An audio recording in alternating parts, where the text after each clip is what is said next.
بسم الله الرحمن الرحيم.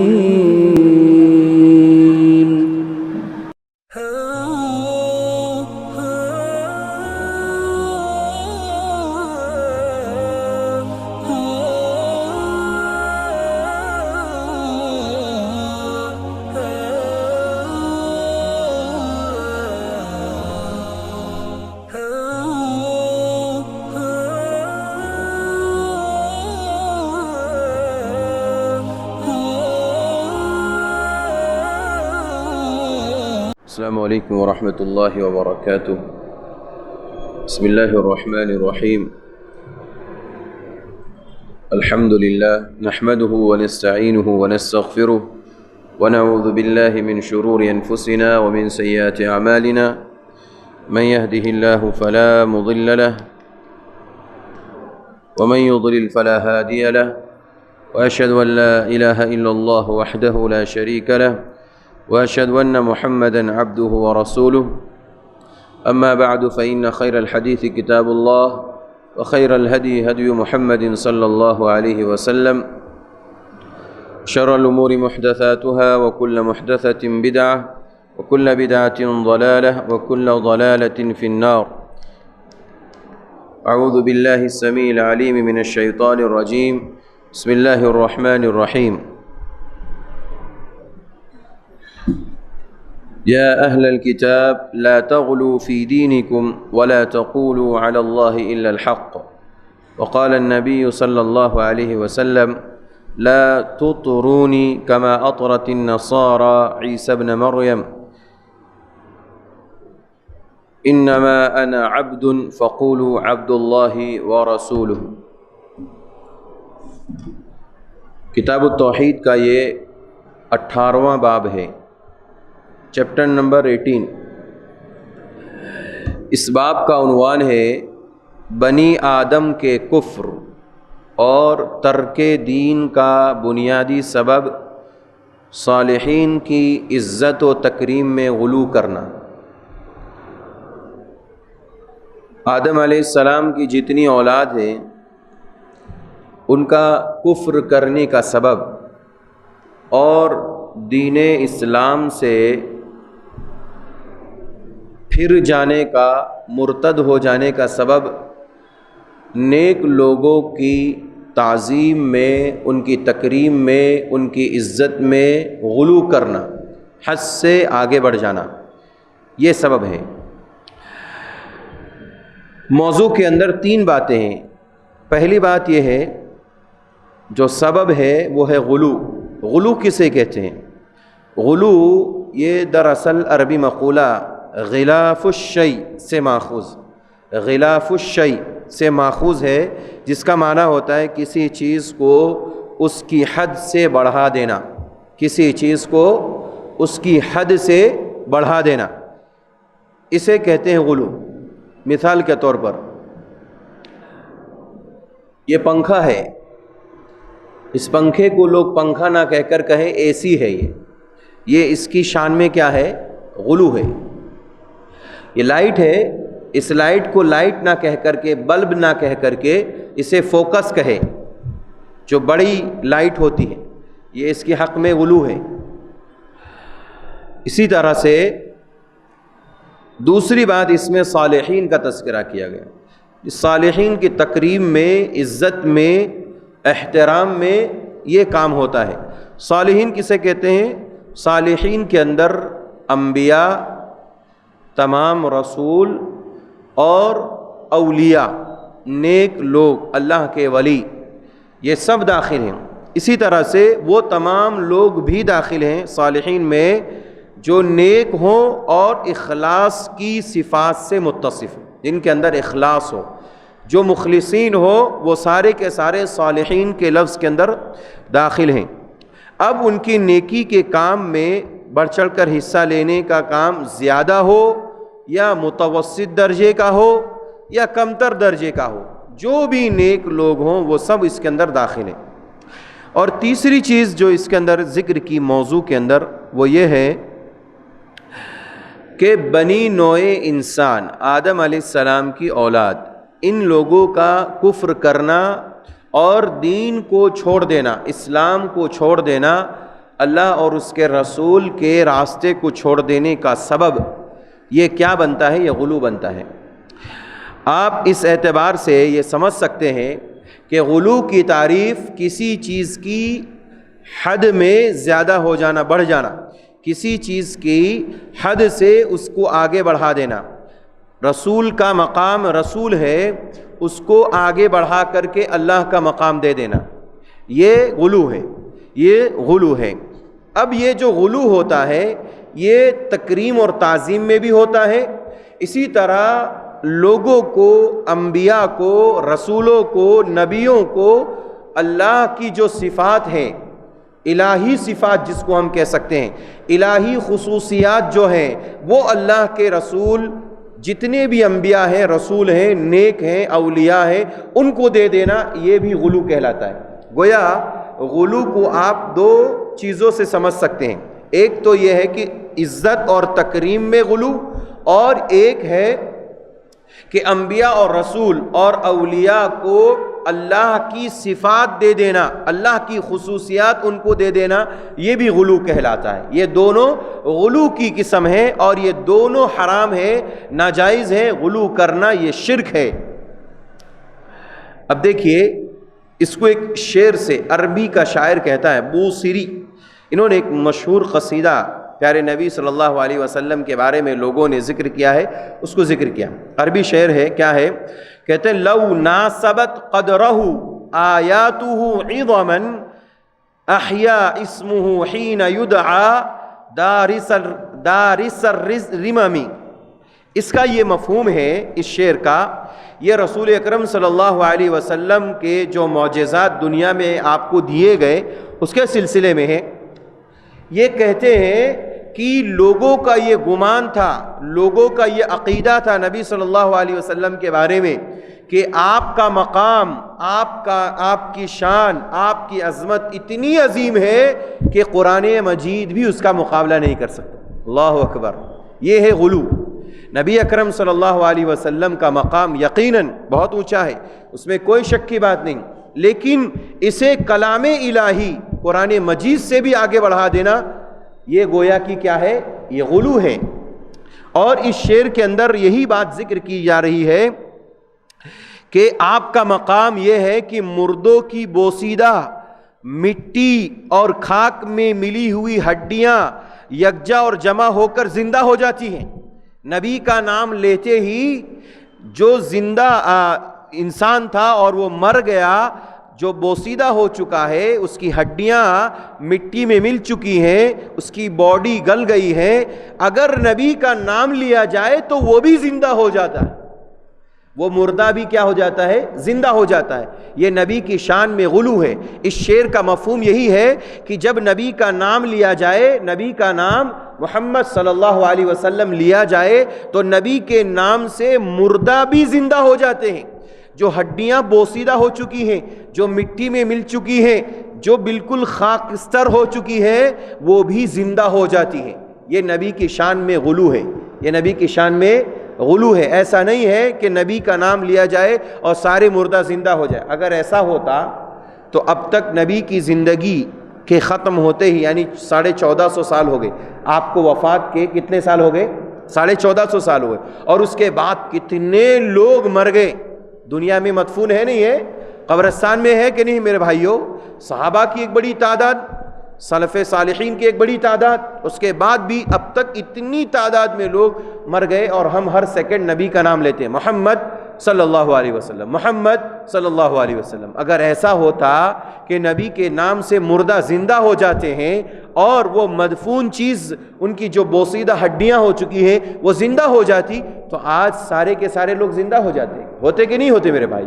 لیکن یہ ایسا نہیں ہے۔ اس کا مطلب یہ ہے کہ یہ بالکل بے بنیاد اور فضول باتیں ہیں، اور ایسا نہیں ہوتا۔ بہرحال نبی کی شان میں گستاخی کرنا، نبی کی شان میں غلو کرنا، حد سے آگے بڑھ جانا، آپ کی تعریف میں یہ غلو کہلاتا ہے۔ یہ غلو کی تعریف میں اور غلو کی وضاحت میں، ڈیفینیشن میں نے آپ کے سامنے چند باتیں رکھی۔ اب آئیے، شیخ نے اس باب کے اندر سب سے پہلے سورہ نساء کی آیت نمبر 171 اللہ تعالیٰ کی آیت کو ذکر کیا ہے. کہا اللہ تعالیٰ نے یا ایھا الذین یا اہل الکتاب لا تغلوا فی دینکم، اے اہل کتاب تم اپنے دین کے اندر، تم اپنی شریعت کے اندر غلو مت کرو. ولا تقولوا علی اللہ الا الحق، اور اللہ کی ذات پر صرف اور صرف حق بات کہو، سچ بات کہو. اس آیت کریمہ کی تفسیر میں شارحین نے یہ لکھا ہے کہ اللہ تعالیٰ نے اہل کتاب ہی کیوں کہا؟ مشرکین کو بھی کہہ سکتا تھا نا یا اہل الشرک یا اہل الکفر، اے کافرو یا ایھا الذین آمنوا. اللہ تعالیٰ مومنوں کو بھی کہہ سکتا تھا، اللہ تعالیٰ کافروں کو بھی کہہ سکتا تھا، مشرکوں کو بھی کہہ سکتا تھا، لیکن اللہ نے کہا یا اہل الکتاب، اے اہل کتاب، اے یہود، اے نصارہ، اے اہل کتاب. اللہ نے صرف اہل کتاب کا تذکرہ کیوں کیا اور ان کو خصوصی طور پر اللہ نے یہ کیوں کہا کہ تم غلو مت کرو، دوسرے لوگوں کو کیوں نہیں کہا؟ تو اس کی تفصیل میں کہتے ہیں کہ سب سے زیادہ دین میں، شریعت میں جن لوگوں نے غلو کیا ہے وہ اہل کتاب ہے، اور غلو یہ اہل کتاب کے اندر سب سے زیادہ پایا جاتا تھا.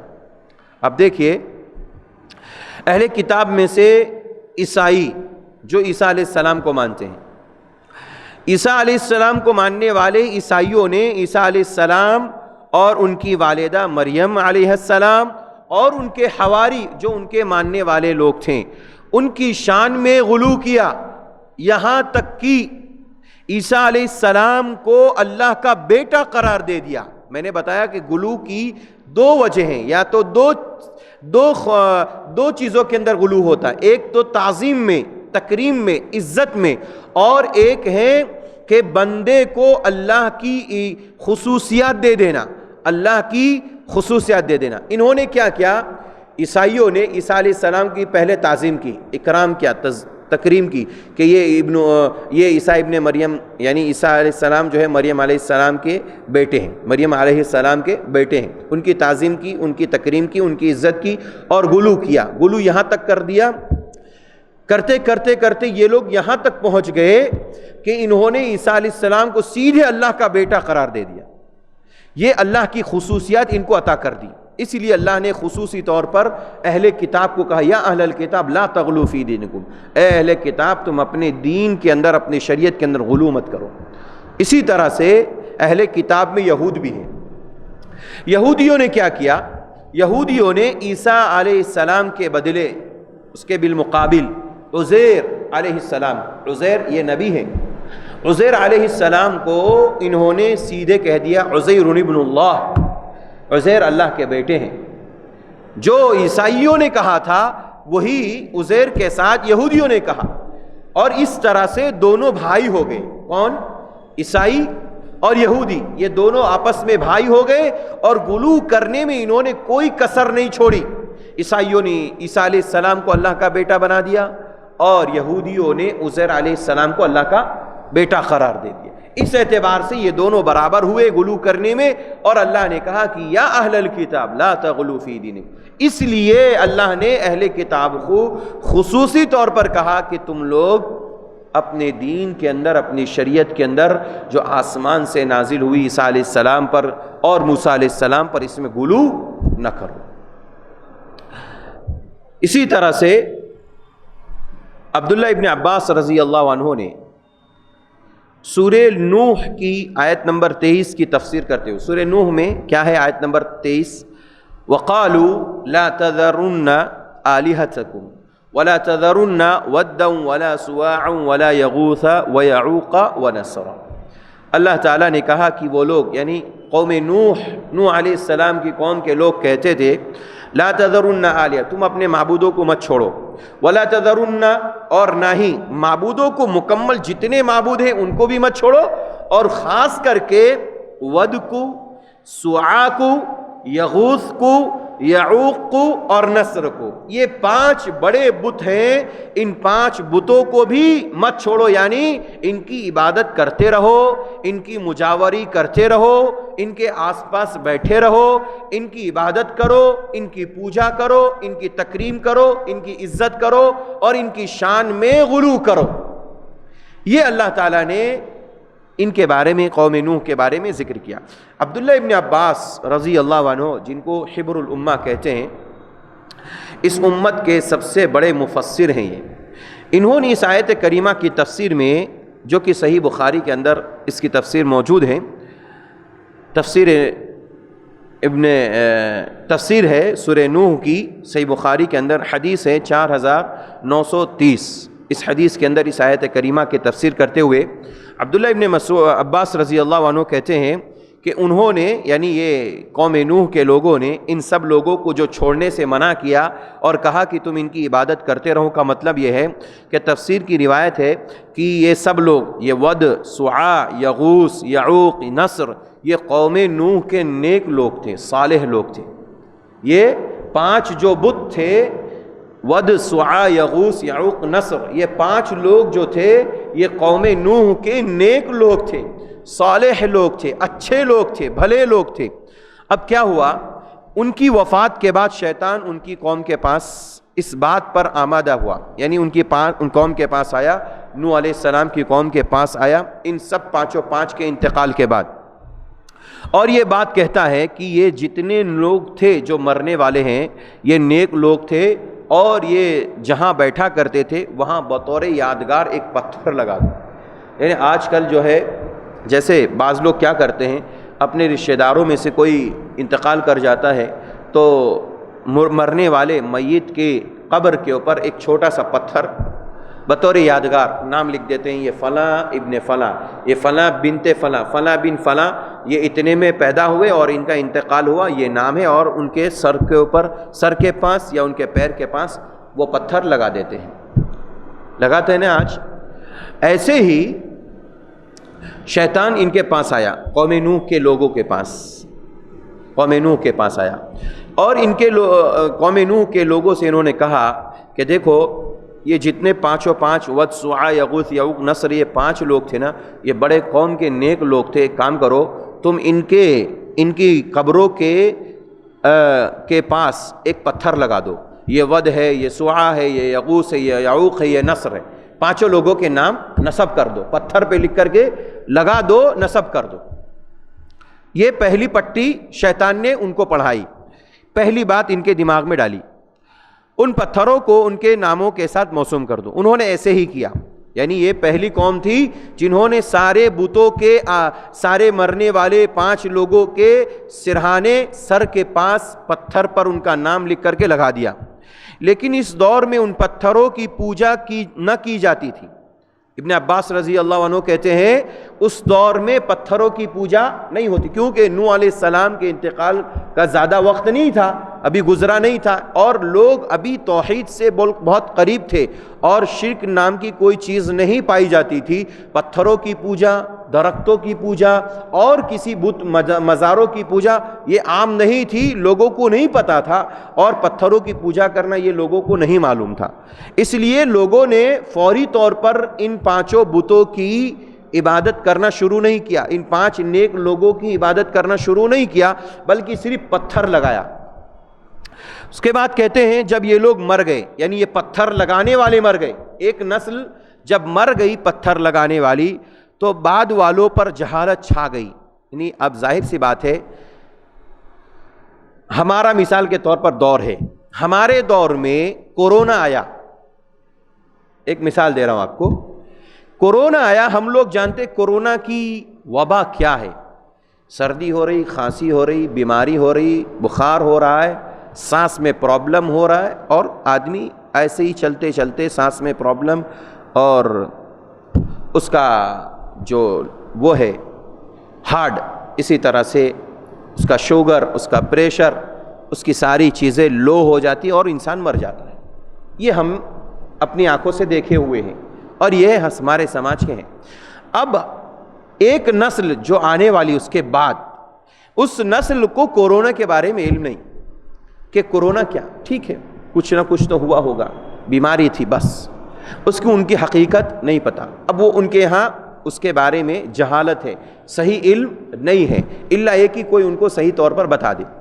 ایسے ہی قوم نوح کے یہ جو لوگ تھے جنہوں نے پتھر لگایا تھا، انہوں نے صرف پتھر لگائے۔ اب یہ جب مر گئے پتھر لگانے والے، تو ان کی اگلی نسل جو آئی ان کو اس کا علم نہیں تھا کہ پتھر کیوں لگائے گئے، ان کو اس کا علم نہیں تھا کہ کیوں پتھر لگائے گئے، وجہ کیا بنی پتھر لگانے کی، اور یہ کیا لگانا جائز ہے یا نہیں، ان کو اس بات کا علم نہیں تھا، جہالت ان کے یہاں تھی، اور علم جاتا رہا۔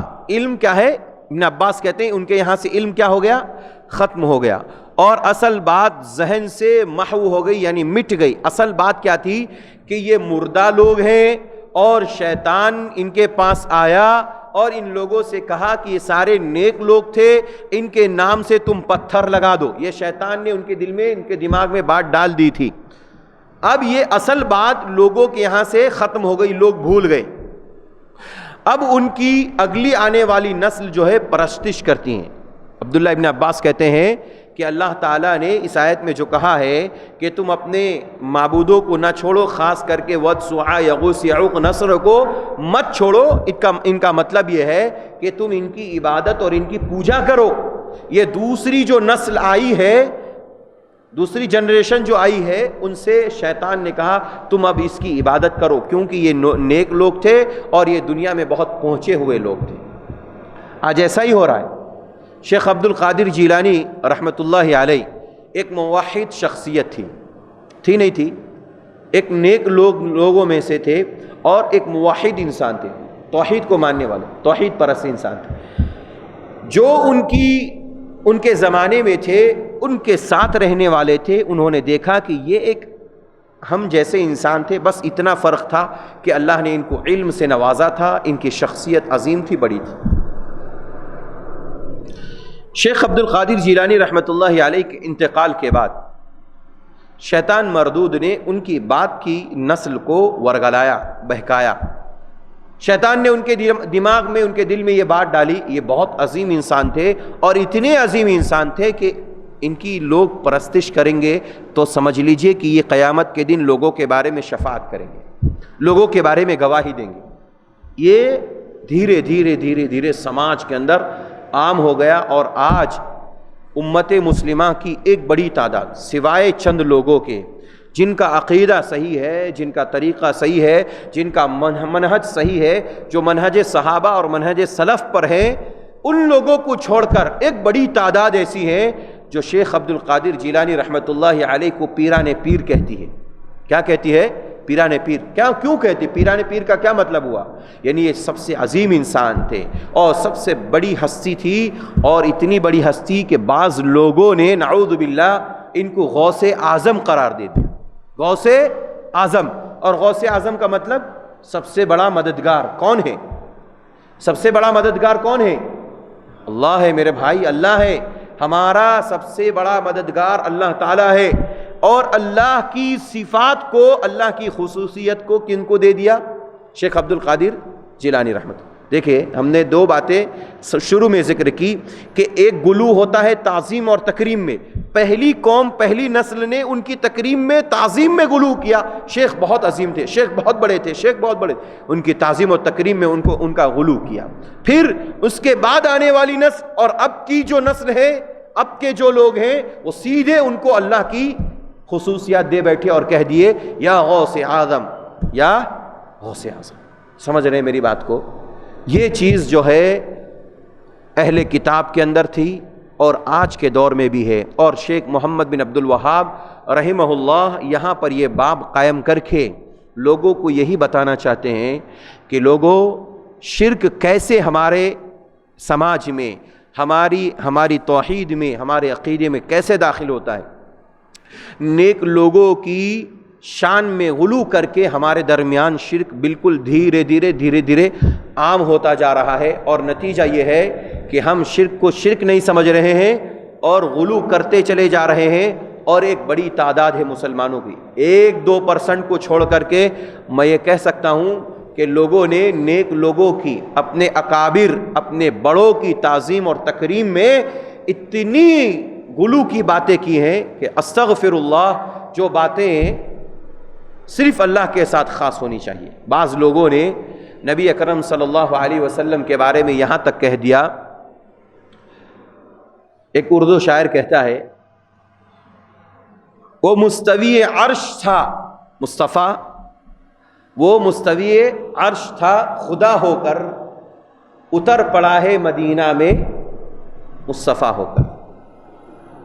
جو عرش پر نعوذ باللہ اللہ تبارک و تعالی جو مستوی تھا خدا بن کر کے، اللہ بن کر کے، وہی مصطفیٰ بن کر کے مدینے میں اتر پڑا، یعنی نبی صلی اللہ علیہ وسلم کو وہی اللہ ہے، وہی نبی صلی اللہ علیہ وسلم۔ پیارے نبی کی شان میں کتنا غلو، کتنا غلو! اور یہ عربی شاعر نے جو ابھی میں نے آپ کے سامنے شعر پڑھا، اس نے یہی کہا ہے، یہی بات ذکر کی ہے کہ لوگ یہ کہتے ہیں کہ نبی کے نام سے مردے بھی زندہ ہو جاتے ہیں۔ یہ کہیں پر ہے؟ کسی حدیث کے اندر ہے؟ کسی قرآن کی آیت میں ہے؟ نہیں ہے۔ اس کا مطلب یہ ہے کہ قوم کے لوگوں نے نبی صلی اللہ علیہ وسلم کی شان میں اتنا غلو کیا جتنا کہ عیسائیوں نے بھی نہیں کیا تھا، جتنا کہ یہودیوں نے بھی نہیں۔ یہودیوں نے اتنا کہہ دیا عزیر اللہ کے بیٹے، عیسائیوں نے کہہ دیا کہ عیسیٰ علیہ السلام اللہ کے بیٹے، لیکن اس قوم نے، امت محمدیہ کے لوگوں نے تو حد کر دی، حد بھی اتنی کہ کہہ دیا کہ جو مستوی عرش تھا خدا ہو کر کے، اللہ جو تھا عرش پر مستوی، وہی مدینہ میں مصطفیٰ بن کر کے اتر پڑا ہے۔ اللہ اکبر، استغفر اللہ۔ میرے بھائیوں، کس قدر جو ہے ہمارے سماج کے اندر غلو عام ہوتا جا رہا ہے۔ اور آپ دیکھیے یہ جو گروہ بندیاں ہو رہی ہیں نا سماج کے اندر، فرقہ واریت، گروہ بندیاں، یہ گروہ اس کا ہے، یہ گروہ اس کا ہے، یہ گروہ اس کا ہے، یہ گروہ اس کا ہے، یہ گروہ کیوں بنے ہیں؟ یہ کیوں بنے ہیں؟ یہ علماء کی شان میں غلو کی وجہ سے، علماء کی شان میں غلو کی وجہ سے۔ ایک گروہ کہتا ہے امام ابو حنیفہ امام اعظم رحمۃ اللہ علیہ، صحیح ہے؟ امام اعظم کون ہے؟ محمد الرسول اللہ۔ امام اعظم کا کیا مطلب؟ سب سے بڑے امام۔ کون ہے میرے بھائیوں دنیا کے سب سے بڑے امام؟ محمد الرسول اللہ صلی اللہ علیہ وسلم ہے۔ اور دنیا کا ایک گروہ ایسا ہے جو کہتا ہے امام اعظم ابو حنیفہ رحمۃ اللہ علیہ، اور جانتے ہیں حد یہاں تک نہیں کہ ان کو صرف امام اعظم کہہ دیا، مسئلہ یہاں آ کر کے نہیں رکتا، مسئلہ یہاں پر رک جاتا ہے کہ جب بات مسائل کی آتی ہے، جب بات کتاب و سنت کی آتی ہے، بات دین کی اور شریعت کی آتی ہے، تو اپنے مسائل کو حل کرنے کے لیے کتاب و سنت کے بجائے انہی کے اقوال تک محدود ہو جاتے، اور یہی غلو ہے، یہی غلو ہے۔ اور اس غلو سے ہمیں بچنے کا شریعت نے پابند بنایا، واجبی طور پر بچنا ہے۔ اگر کوئی انسان اپنے اکابر، اپنے بڑے، اپنے نیک صالح صالحین لوگوں کی تکریم میں، عزت میں غلو کرتا ہے تو وہ شرک کرتا ہے، وہ شرک کرتا ہے، اور اس شرک سے بچنا بہت ضروری ہے۔ ایسے ہی بہت سارے اور لوگ ہیں جو اپنے اپنے ائمہ کی طرف اپنی نسبت کر کے ان کو اتنا اونچا بنا دیتے ہیں کہ نبی اکرم صلی اللہ علیہ وسلم کا مقام ان لوگوں سے نیچا ہو جاتا ہے۔ میرے بھائیوں، اللہ نے اپنے مقام کے بعد محمد الرسول اللہ صلی اللہ علیہ وسلم کا مقام رکھا ہے، لہذا کوئی بھی اگر نبی اکرم صلی اللہ علیہ وسلم کو ان کے مقام سے گرا کر کے ان کے مقام پر کسی اور کو رکھتا ہے تو یاد رکھیے کہ وہ شریعت کے اندر، دین کے اندر غلو کرتا ہے۔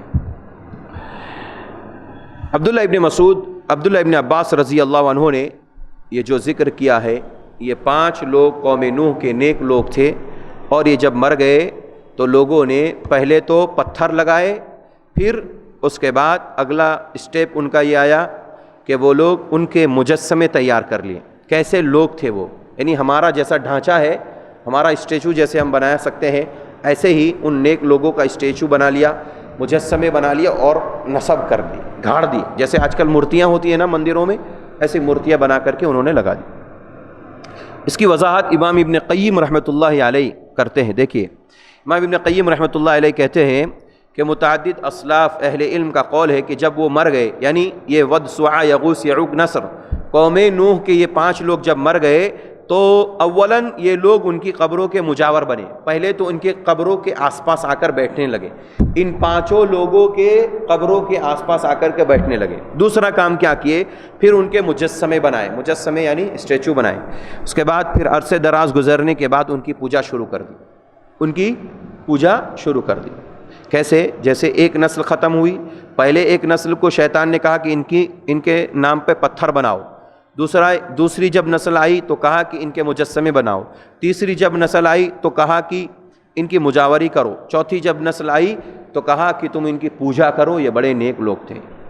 ڈائریکٹ پوجا کرا دیا، یعنی جو حق اللہ کا ہے وہ حق بندوں کو دے دیا۔ اس طرح سے قوم نوح میں شرک کی ابتدا ہوئی، کیونکہ نوح علیہ السلام 950 سال تک صرف اللہ کی طرف لوگوں کو بلاتے رہے، دعوت دیتے رہے اور سب کو شرک سے بچاتے رہے۔ پھر جب نوح علیہ السلام کا انتقال ہو گیا اور زمانہ جیسے گزرتا گیا، پھر دوبارہ شرک کی ابتدا نوح علیہ السلام کی قوم سے ہوئی، اور قوم میں شرک جو ہوا ہے وہ غلو کی وجہ سے ہوا۔ یہ اہم اور پوائنٹ ہے، جو نقطہ ہے کہ قوم کے اندر نوح علیہ السلام کی قوم میں جو شرک کی ابتدا ہوئی، جو شرک کی شروعات ہوئی، اسٹارٹ ہوا شرک، وہ غلو کی وجہ سے ہوا۔ صالحین کے نیک لوگوں کی شان میں غلو کی وجہ سے شرک کی ابتدا ہوئی۔ اللہ کے نبی صلی اللہ علیہ وسلم اپنے بارے میں یہ سمجھ چکے تھے، آپ یقیناً ایک عظیم انسان تھے، کہ جس طرح سے اہل کتاب یعنی یہود اور نصارہ نے عیسیٰ علیہ السلام اور اسی طرح سے عزیر علیہ السلام کو اللہ کا بیٹا قرار دیا اور ان کو بڑا اونچا مقام دیا، پیارے نبی صلی اللہ علیہ وسلم سمجھ چکے تھے کہ میرے انتقال کے بعد میری قوم کے اندر ایسا ہو سکتا ہے کہ لوگ مجھے بھی آگے بڑھا دیں اور میرے شان میں بھی غلو کرنے لگے۔ تو اس موقع پر اللہ کے نبی صلی اللہ علیہ وسلم نے لوگوں کو ایک نصیحت کر دی، اور یہ اتنی عظیم نصیحت ہے، اگر لوگ سمجھ جائیں تو انشاءاللہ کبھی زندگی میں وہ دین میں غلو نہیں کریں گے، کبھی بڑوں کی تکریم میں، ان کی تعظیم میں، ان کی عزت اور ان کے احترام میں غلو نہیں کریں گے۔ حدیث کیا ہے؟ عبداللہ ابن عمر بن خطاب رضی اللہ عنہ حدیث کے راوی ہے، کہتے ہیں اللہ کے نبی صلی اللہ علیہ وسلم نے فرمایا، لا تطرونی کما اطرت النصارى ابن مریم۔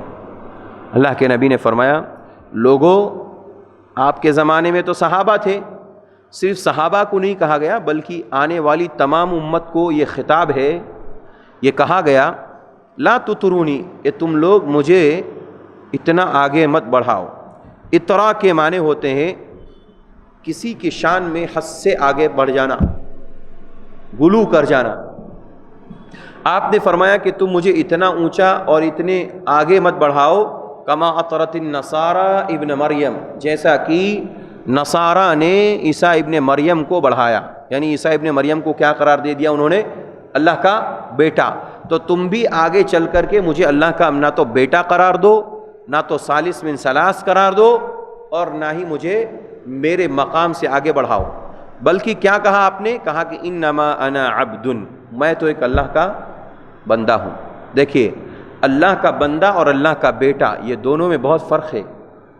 آپ نے اپنے بارے میں اللہ کا بندہ قرار دیا، کہا کہ میں اللہ کا بندہ ہوں، یہ کہو فقولوا عبد اللہ ورسولہ، اور میرے بارے میں کہو کہ اللہ کے نبی محمد صلی اللہ علیہ وسلم یہ اللہ کے رسول ہیں اور اللہ کے بندے ہیں، یہ کہو، اور اس میں مجھے فخر ہے۔ یہ بات میرے بارے میں اگر تم کہو گے کہ نبی صلی اللہ علیہ وسلم اللہ کے بندے تھے اور اللہ کے رسول تھے تو مجھے فخر ہوگا، مجھے فخر ہوگا یہ کہنے پر۔ لیکن تم یہ کہو کہ محمد نعوذ باللہ صلی اللہ علیہ وسلم یہ اللہ کے بیٹے ہیں، اس سے مجھے تکلیف ہوگی، مجھے تکلیف ہوگی۔ کیوں؟ نبی صلی اللہ علیہ وسلم اللہ کے بیٹے نہیں تھے۔ جیسے عیسیٰ علیہ السلام نے عیسیٰ علیہ السلام کو بیٹا قرار دیا، یہودیوں نے عزیر علیہ السلام کو بیٹا قرار دیا، ایسے تم مجھے اللہ کا بیٹا مت بناؤ۔ میں اللہ کا بندہ ہوں، مجھے اللہ کا بندہ کہو، میں اللہ کا رسول ہوں، مجھے اللہ کا رسول کہو۔ یہ کیوں اللہ کے نبی نے کہا؟ یہ کیوں لوگوں سے اللہ کے نبی نے نصیحت کی اور وصیت کی؟ اسی لیے کہ اللہ کے نبی اپنے بارے میں یہ سمجھ گئے کہ میری قوم جو ہے کیونکہ آپ امام الانبیاء ہیں، خاتم المرسلین ہیں، تمام اماموں کے امام اور تمام انبیاء کے امام، سید المرسلین، اولین والآخرین، سب کے عظیم انسان تھے۔ تو ظاہر سی بات ہے جو انسان اتنا عظیم ہو دنیا کے اندر، ان کے بارے میں وہ خود بھی کیا ہے، پہلے سے چوکنا ہو جاتے ہیں کہ مجھے پہلے ہی لوگوں کو خبر کر دینا چاہیے کہ مجھے صرف اللہ کا بندہ قرار دو اور اللہ کا رسول، کیونکہ اگر آپ نے مجھے میرے مقام سے آگے بڑھایا تو پھر ایسی صورت میں شرک ہوگا۔ اسی لیے مرنے سے پہلے پہلے، وفات سے پہلے پہلے پیارے نبی صلی اللہ علیہ وسلم نے لوگوں کو ایک نصیحت اور کی تھی، کہا تھا لعن اللہ الیہود والنصارى اتخذوا قبور انبیائہم مساجدا۔ لوگوں، اللہ تعالیٰ کی لعنت ہو یہود پر، اللہ تعالیٰ کی لعنت ہو نصارہ پر۔ کیوں؟ اتخذوا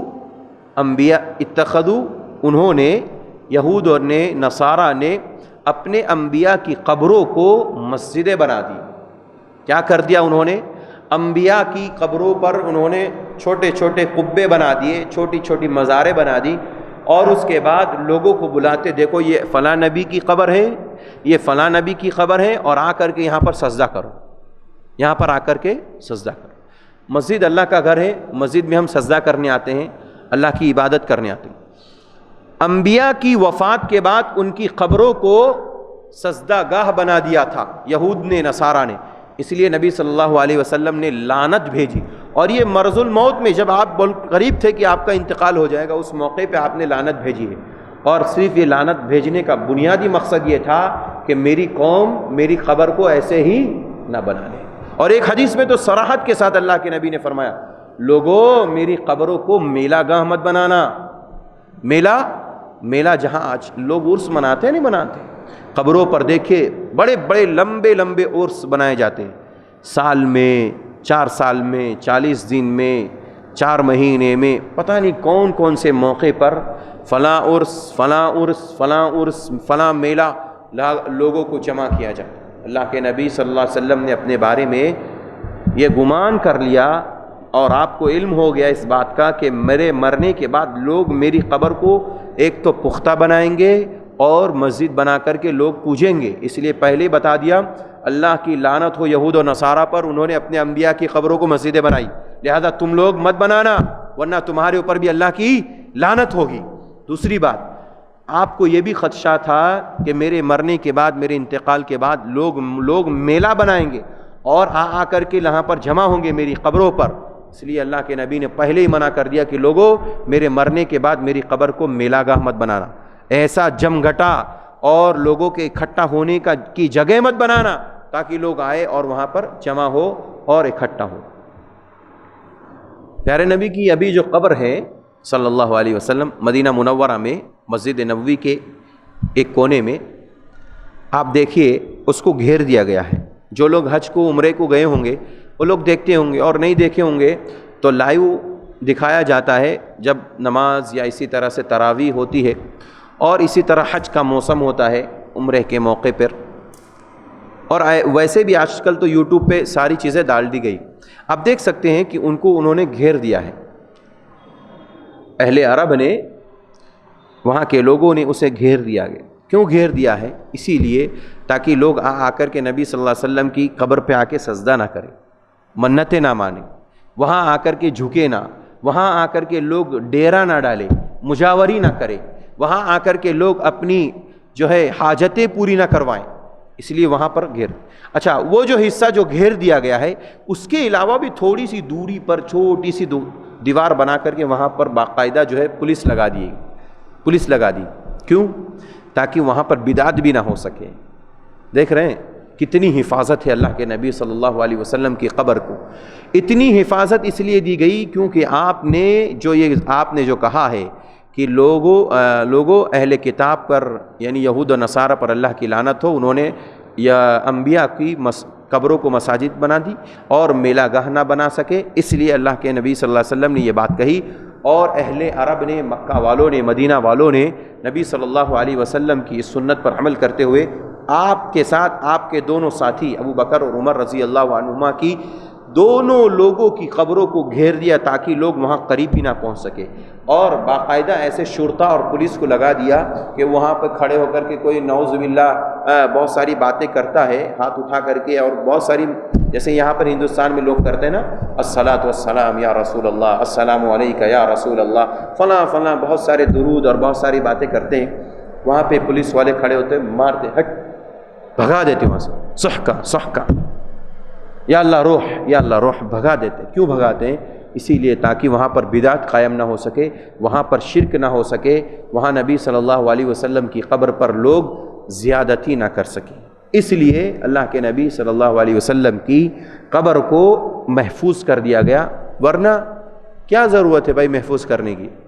یہ خدشہ تھا کہ وہاں سے شرک پنپے گا، وہاں سے جو ہے بدعت لوگوں کو کے درمیان عام ہوگی، لوگ بدعت کرنے کے لیے باقاعدہ وہاں جائیں گے، اور 12 ربیع الاول کے نام پر تو لوگ اتنی تعداد میں مدینہ پہنچے رہتے ہیں، اور 12 وفات اور 12 ربیع الاول کے نام پہ جشن عید میلاد النبی کے نام پر ایسے ایسے ڈھونگ کرتے ہیں کہ وہاں پر نعوذ باللہ لوگوں کے لیے دشواریاں ہو جاتی ہیں، جو حج عمرے کے لیے جاتے ہیں ان کے لیے دقت ہو جاتی ہے، حاجیوں کے لیے۔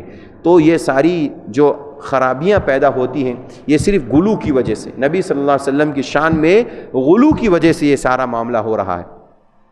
اس لیے اللہ کے نبی نے یہ سب باتیں ذکر کی، اور خاص طور پر آپ نے جو کہا کہ تم مجھے اللہ کا بندہ اور رسول کہو، اسی لیے تاکہ لوگ یہ نہ کہہ دے کہ یہ بھی اللہ کے بیٹے تھے، یہ بھی اللہ کے بیٹے تھے، جیسے عیسائیوں نے اور یہودیوں نے کہا۔ اسی طرح سے عمر بن خطاب ہی سے ایک روایت ہے، سنن نسائی کی صحیح روایت ہے، آپ نے فرمایا، یعنی نبی صلی اللہ علیہ وسلم نے فرمایا، ایاکم والغلو، لوگو غلو سے بچو۔ غلو مطلب کسی کی شان میں، کسی کی تعریف میں حد سے گزر جانا، آگے بڑھ جانا۔ فَإِنَّمَا أَهْلَكَ مَنْ كَانَ قَبْلَكُمْ الْغُلُو، جو تم میں پہلے لوگ جو گزر چکے ہیں، پہلی قومیں جو گزر چکی ہیں، ان کی ہلاکت کا سبب اگر کوئی چیز بنی ہے تو وہ غلو بنی ہے، یعنی جو پہلی قومیں برباد کر دی گئی، ہلاک کر دی گئی، انہیں اللہ تعالیٰ نے عذاب دے کر کے برباد کر دیا، ہلاک کر دیا، صرف ان کی بنیادی وجہ کیا تھی؟ غلو کرنا، نیک لوگوں کی شان میں غلو کرنا۔ اس غلو کی وجہ سے وہ سارے کے سارے لوگ برباد کر دیے گئے، ہلاک کر دیے۔ اس لیے اللہ کے نبی نے فرمایا صلی اللہ علیہ وسلم، لوگوں غلو مت کرو۔ ایک آخری حدیث جو صحیح مسلم کی ہے، عبداللہ ابن مسعود رضی اللہ عنہ سے مروی ہے، کہتے ہیں اللہ کے نبی صلی اللہ علیہ وسلم نے فرمایا، ہلک المتنطعون قالها ثلاثا۔ عبداللہ ابن مسعود کہتے ہیں رضی اللہ عنہ کہ اللہ کے نبی نے فرمایا متنطعون ہلاک ہو گئے، اور یہ جملہ آپ نے 3 بار فرمایا، ہلک المتنطعون، ہلک المتنطعون، ہلک المتنطعون، یہ 3 بار کہا۔ متنطعون کون ہیں؟ اس کی تفسیر کرتے ہوئے کہتے ہیں کہ غلو کرنے والے۔ متنطعون سے مراد وہ لوگ ہیں جنہوں نے اپنے افعال اور اقوال یا کسی چیز کا علم حاصل کرنے میں اس قدر غلو کیا اور تکلف کیا کہ جس کی اللہ نے اجازت نہیں دی۔ دیکھیے، افعال میں یعنی کام میں، اور اقوال یعنی باتوں میں۔ اسی طرح کسی چیز کا علم حاصل کرنا ہے ہمیں اور آپ، کوئی بھی علم حاصل کر رہا ہے کسی چیز کا، تو اس کے اندر اتنا غلو کرے اور اتنا تکلف کرے، زبردستی بننے کی کوشش کرے، اسی کو متنطعون کہتے ہیں، تنطع۔ اور ایسے لوگوں کو اللہ کے نبی نے فرمایا ہلک المتنطعون، کسی بھی چیز کے اندر غلو کرنے والے ہلاک ہو گئے، برباد ہو گئے۔ آپ کا یہ فرمان یہ بتاتا ہے کہ اگر کوئی شخص کسی کام کے اندر یا کسی بات کے اندر، کسی گفتگو کے اندر، اسی طرح سے کسی چیز کے علم میں علم حاصل کرنا چاہتا ہے، وہ اس علم میں حد سے آگے بڑھتا ہے اور تکلف کرتا ہے، زبردستی اسے حاصل کرنے کی کوشش کرتا ہے، اسے نہیں آتا۔ مثال کے طور پر ایک اچھا قاری ہے، وہ اپنے انداز میں اللہ تعالیٰ کا قرآن پڑھتا ہے، لیکن ایک شخص وہ ہے کہ اسے قرآن مجید تو آتا ہے پڑھنا، لیکن وہ اس حد تک نہیں پڑھ سکتا جیسے کہ وہ قاری پڑھتا ہے، وہ زبردستی اسے پڑھنے کی کوشش کرتا ہے، تکلف کرتا ہے بلا وجہ، اس کے اندر تکلف کرتا ہے، اس علم کو حاصل کرنے کی کوشش کرتا ہے، تو یہی غلو ہے، یہی متنطع ہے۔ ایسے لوگوں کے بارے میں اللہ کے نبی نے فرمایا ہلک المتنطعون، ایسے غلو کرنے والے ہلاک ہو گئے، برباد ہو گئے، اور آئندہ بھی جو لوگ اس طرح کے کام کریں گے وہ ہلاک ہو جائیں گے، برباد ہو جائیں گے۔ اس لیے جو ہمارے اختیار میں ہے، ہماری طاقت میں، ہماری قدرت میں، ہم اپنی طاقت سے، اپنی قوت سے جو چیز کر سکتے ہیں بغیر تکلف کے، بغیر دکھاوے اور ریاکاری کے، بغیر اپنے نفس پر ظلم اور جبر کر کے اگر وہ علم حاصل کر سکتے تو کیجئے، ورنہ ضرورت نہیں، ورنہ ضرورت نہیں، کیونکہ علم کے اندر بھی تکلف کرنا یہ بھی غلو ہے، یہ بھی غلو ہے، یہ بھی جبر ہے، یہ بھی متنطع ہے۔ اور ایسے لوگوں کے بارے میں اللہ کے نبی نے فرمایا ہلک المتنطعون، اور متنطع یعنی غلو کرنے والے ہلاک اور برباد ہو۔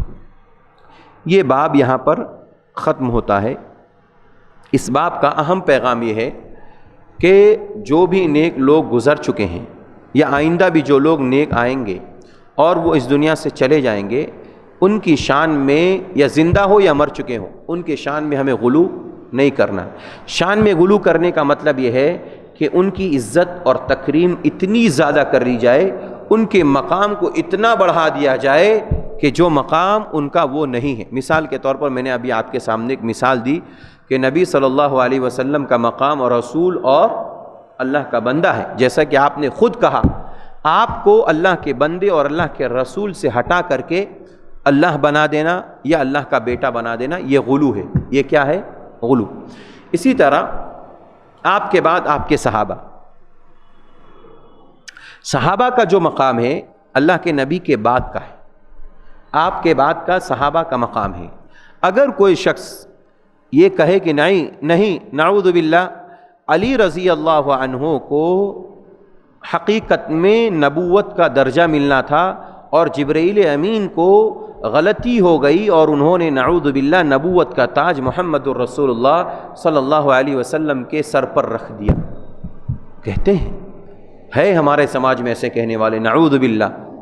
شیعہ حضرات جو ہے اس بات کی صراحتاً گفتگو کرتے ہیں کہ علی رضی اللہ عنہ کا حق تھا اور نعوذ باللہ محمد صلی اللہ علیہ وسلم نے اس حق کو مار لیا۔ میرے بھائیوں، یہ سراسر ظلم ہے نبی کے ساتھ، اور نبی صلی اللہ علیہ وسلم کو خود نبی اپنے آپ سے اللہ کے نبی کو نبی نہیں بنایا گیا، بلکہ اللہ تبارک و تعالیٰ نے آپ کو نبی بنایا، آپ کو رسول اللہ تعالیٰ نے بنایا۔ یا ایھا النبی کہہ کر کے اللہ تعالیٰ نے بلایا آپ کو، یا ایھا الرسل آپ کو اللہ تعالیٰ نے بلایا، یا ایھا النبی انا ارسلناک شاہدا ومبشرا ونذیرا وداعیا الی اللہ باذنہ وسراجا منیرا۔ اتنے سارے القاب آپ کو دیے، وہ صرف اللہ تعالیٰ نے دیے، قوم کے لوگوں نے نہیں دیے۔ صحابہ کی ایک جماعت، ابو بکر صدیق، عمر فاروق، عثمان غنی، عشرہ مبشرہ بالجنہ، اب علی رضی اللہ عنہ کو چھوڑ کر کے لوگوں نے آپ کو نبی نہیں بنایا۔ آپ کو نبی کس نے بنایا؟ اللہ نے بنایا۔ لہذا شیعوں کا یہ کہنا کہ نعوذ باللہ علی کا حق تھا اور نبی صلی اللہ علیہ وسلم حق مار گئے، نعوذ باللہ، یہ آپ کے ساتھ سراسر ظلم ہے اور آپ کی شان میں گستاخی ہے، اور علی رضی اللہ عنہ کی شان میں غلو ہے۔ دیکھ رہے ہیں دو باتیں، نبی کی شان میں یہاں پر گستاخی ہو رہی ہے اور علی رضی اللہ عنہ کی شان میں غلو ہو رہا ہے، اور اسی کو شریعت نے منع کیا۔ علی رضی اللہ عنہ ایک صحابی، ان کو صحابی کا درجہ دیجئے، ان کو اللہ تعالیٰ نے جو مقام دیا آپ ان کو دیجئے۔ چوتھے خلیفہ ہیں، ان کو خلیفہ ہونے کا شرف ہے، ان کو وہ مقام دیجئے۔ اس سے اٹھا کر کے آپ نبی کا درجہ دے دیں، یہ غلو ہے، یہ غلو۔ اسی طرح تابعین ہے، ان کا درجہ صحابی سے نیچا ہے۔ اگر کوئی شخص تابعین کو اٹھا کر کے صحابی کا درجہ دے دے یا اس سے بڑھ کر کے دے دے، اسی طرح اس کے بعد تبع تابعین کا درجہ ہے، اس کے بعد ائمہ مجتہدین کا درجہ ہے، اس کے بعد محدثین کا درجہ ہے، ایسے ہی ہمارے سلف کا درجہ۔ تو ائمہ کا درجہ ہمارے سلف میں صحابہ، تابعین، تبع تابعین، ائمہ مجتہدین کے بعد ہے 4 ائمہ کا درجہ۔ اگر کوئی شخص 4 ائمہ، امام ابو حنیفہ، امام مالک، امام شافعی، امام احمد بن حنبل رحمۃ اللہ علیہ، یہ چاروں ائمہ کو اٹھا کر کے اتنا بلند کر دے کہ ان کو صحابہ سے بھی آگے بڑھا دے اور بعض دفعہ نبی صلی اللہ علیہ وسلم سے آگے بڑھا دے، یہی غلو ہے، یہی غلو ہے، اور اس سے بچنا ہے ہمیں۔ یقیناً امام ابو حنیفہ رحمۃ اللہ علیہ عظیم انسان تھے، نیک تھے، اچھے تھے، بہت اچھے عالم دین تھے، ایک بڑے امام تھے۔ ہم ان کی قدر کرتے ہیں، ہم ان کی عزت کرتے ہیں، ہم ان کی تکریم کرتے ہیں، لیکن ہم یہ نہیں کہیں گے کہ امام صاحب آپ کا درجہ صحابہ سے بڑا ہے، آپ کا درجہ تابعین سے بڑا ہے، آپ کا درجہ تبع تابعین سے بڑا ہے، آپ کا درجہ نعوذ باللہ شریعت میں اتنا اونچا ہے کہ نبی صلی اللہ علیہ وسلم سے بڑا، نعوذ باللہ۔ ہم آپ کو یہ درجہ نہیں دے سکتے، اگر کسی نے دیا تو یہ غلو ہے، یہ غلو۔ تو اس کتاب میں اس باب کا اہم میسیج اور پیغام یہ ہے کہ ہمیں ہر قسم کے غلو سے کیا کرنا ہے۔ آج مثال کے طور پر ایک غلو کی میں مثال دے دیتا ہوں۔ ایک شخص ہے، بہت اچھے مقرر ہے، بہت اچھے خطیب ہے، بہت اچھی تحقیق کے پیش کرتے ہیں۔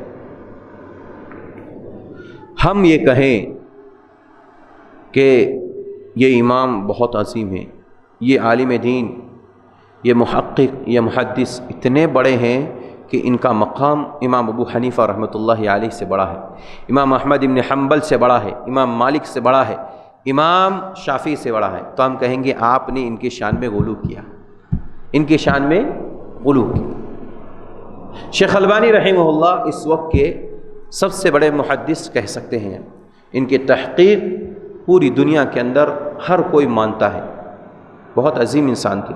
انہوں نے 60 سال کی مدت کے اندر اتنا بڑا کام کیا جو ایک بڑی امت کے لیے بڑا کام تھا، بڑا مشکل کام تھا، لیکن انہوں نے 60 سال کی عمر میں تحقیق کا وہ کام کیا۔ لیکن ہم یہ کہیں گے شیخ البانی رحمہ اللہ، اللہ آپ کے اوپر اپنی رحمتوں کی برخہ برسائیں، آپ کا عظیم مقام و مرتبہ ہو اللہ کے یہاں۔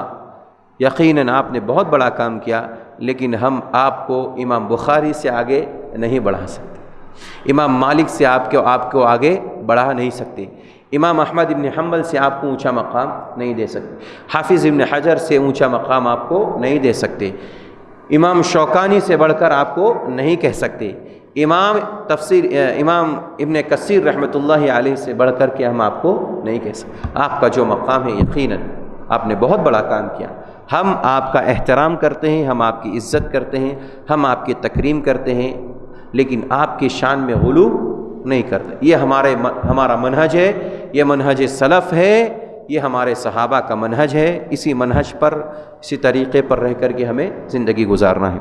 تو اس باب کا اہم خلاصہ یہ ہے کہ ہمیں کسی کی شان میں غلو نہیں کرنا ہے، چاہے وہ انبیاء ہو، رسول ہو، یا اولیاء ہو، امام ہو، پیر ہو، مرشد ہو، ولی ہو، کوئی بھی ہو، سب کو ہم جو ان کا مقام ہے وہ دیں گے۔ ان کے مقام سے نہ تو آگے بڑھائیں گے، نہ ان کے مقام سے انہیں نیچا گرائیں گے۔ اگر آگے بڑھا دیے تو یہ غلو، اور اگر نیچے گرا دیے تو اسی کو جفا کہتے ہیں عربی میں، جفا، یعنی ہم نہ تو ان سے محبت کریں، نہ ان کی عزت کریں، نہ ان کی تکریم کریں۔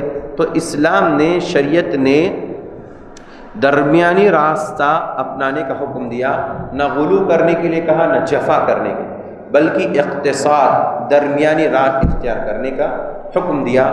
تو اس باب کا اہم میسیج اور پیغام یہ ہے کہ ہم درمیانی راہ چل کر کے دنیا میں زندگی گزاریں، اور جن کا جو حق ہے وہ حق ادا کریں، اور جن کے شان میں غلو ہو چکا ہے اس سے پرہیز کریں، اور کسی کی شان میں اتنا آگے نہ بڑھ جائے کہ وہ غلو ہو جائے، اور کسی کی شان اتنی نہ گھٹا دیں، کسی کا مقام اتنا نہ گھٹا دیں کہ وہ انسان اپنے اصل مقام سے گر کر کے وہ ایک نارمل اور جنرل انسان بن جائے، اور اس کے ساتھ ناانصافی ہو جائے، اور یہ جفا کا کام ہو جائے۔ اللہ تعالیٰ سے دعا ہے اللہ تعالیٰ ہم سب کو حسن عمل کی توفیق عطا فرمائے، کتاب و سنت کے مطابق اپنا عقیدہ درست کرنے کی توفیق عطا فرمائے، منہج سلف کو اپنانے اور اختیار کرنے کی توفیق عطا فرمائے۔ جب تک اس دنیا میں زندہ رکھے، ایمان پر زندہ رکھے۔ اور جب خاتمہ ہو خاتمہ بالخیر نصیب فرمائے، آمین۔ وآخر دعوانا ان الحمد للہ رب العالمین۔ السلام علیکم ورحمۃ اللہ وبرکاتہ۔